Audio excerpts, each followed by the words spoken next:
Santiago was an old fisherman, and the sea was his companion.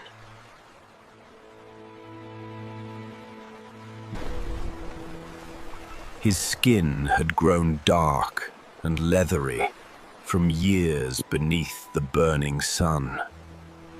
His hands were rough, cut, and scarred from pulling heavy fishing lines day after day. Yet, when people looked into his eyes, they did not see weakness. His eyes were as clear and bright as the sea itself, full of life and determination. For 84 long days, Santiago had gone out into the Gulf Stream and returned empty-handed. Not a simple fish had been caught.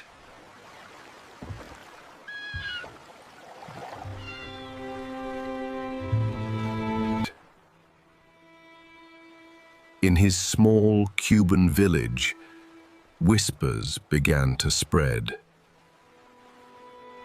The younger fishermen, who still had luck, laughed at him quietly.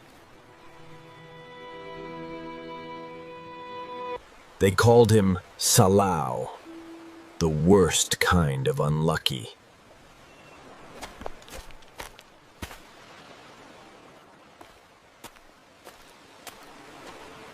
Yet Santiago carried himself with dignity. He walked proudly, with his fishing gear over his shoulder.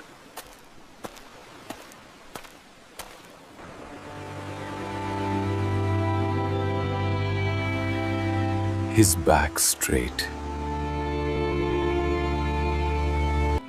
as if luck were something that could never truly defeat a man.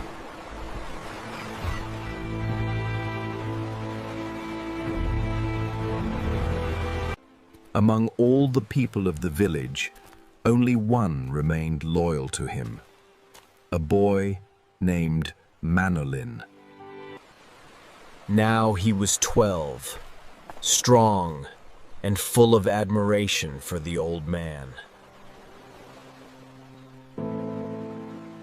He loved Santiago like a grandfather.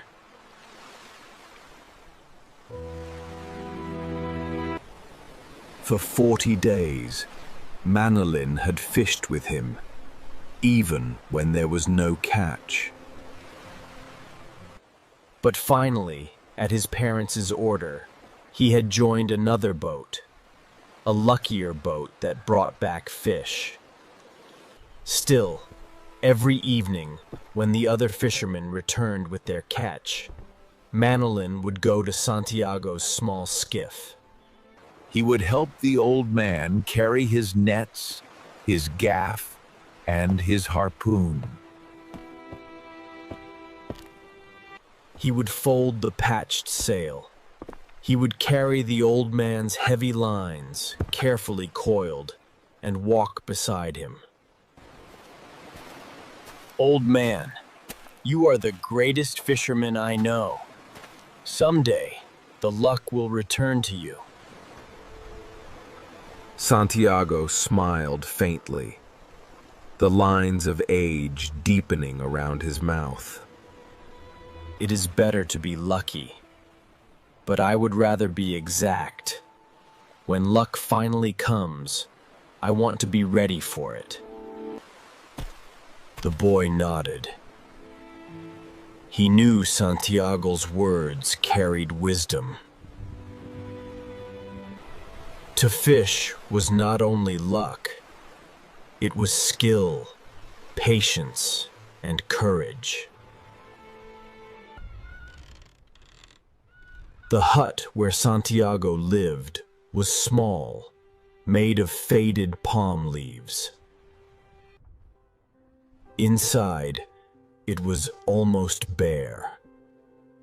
On the walls hung only 2 pictures. There was a bed made of newspapers, a single blanket.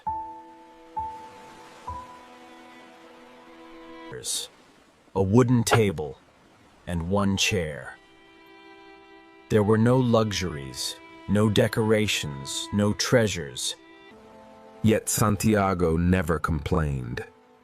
He had lived his whole life with the sea, and that was enough. That evening, the boy sat with him outside the hut. They shared a simple meal of black beans, rice, and a little fried fish. The boy had brought it as a gift from his own home. Santiago ate slowly, gratefully. Tell me about baseball. How are the Yankees playing this season? Our team is doing really well this season. That star player, he always plays with heart. He's a true hero.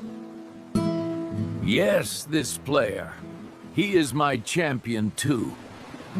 He played even when he had pain in his heel. But you are stronger than this player, old man. You have the sea. Perhaps. But baseball has its battles, and the sea has its own. The evening grew darker. A warm breeze carried the smell of salt from the sea. The sound of waves reached their ears, steady and calming. Tomorrow is the 85th day. That is a lucky number. I will go far out, farther than the others dare to go. Maybe too far. But I must find the big fish.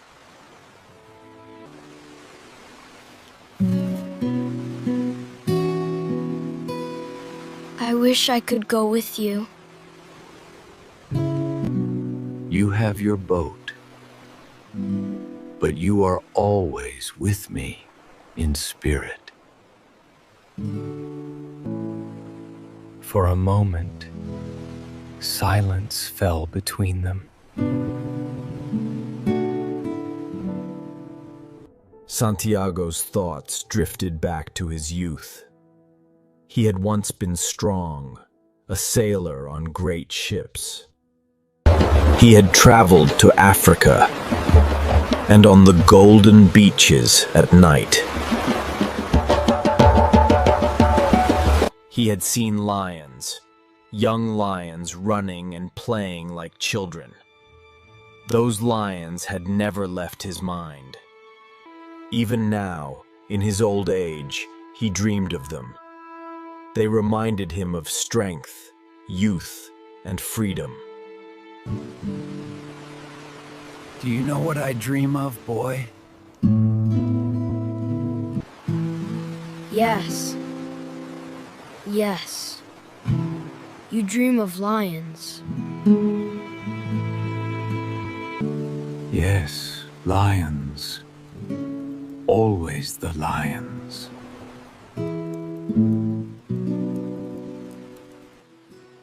When the meal was finished, Manolin cleared the dishes and promised to bring food again tomorrow. Then he left for his parents' house. Santiago watched him go, feeling both proud and lonely. The boy had strength and future.